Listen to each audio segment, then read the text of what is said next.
State lawmakers are taking up the issue of teen suicide. A new bill would require school staff to undergo suicide prevention training. Cronkite News reporter Tavia Matteson was at the Capitol for the latest hearing on Senate Bill 1468.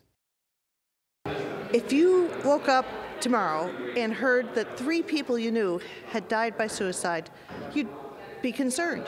About 3 lives per day in the valley are lost due to suicide. This is a number Representative Alma Hernandez is all too familiar with. My best friend committed suicide 7 years ago. Dorothy was just 22 years old when she died by suicide. Hernandez says coping with that loss wouldn't have been possible without her school's resources. We had a great support team there at the University of Arizona who reached out to me and said, how can we help you? Those are the things we need to ensure that every child in our schools have that available to them. Lawmakers want to ensure students have those resources with Senate Bill 1468. The bill would require suicide prevention training for all staff in schools, working with students from grades 6 to 12. Teachers spend a great deal of time watching our kids, having eyes on our kids.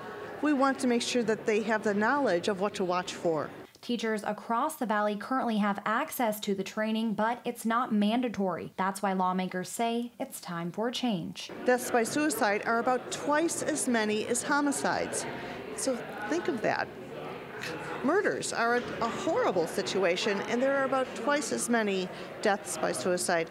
And yet, suicide is preventable. And to prevent those deaths, Epstein says there are 3 essential elements: prevention, intervention, and postvention. The bill passed the Education Committee yesterday with a vote of 13-0, and lawmakers are hopeful for more progress. Treatment works, recovery happens. If we can help kids, we can stop it.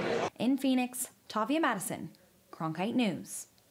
If the bill passes, Arizona would join states like Texas and Georgia in becoming the 29th state to mandate suicide prevention training.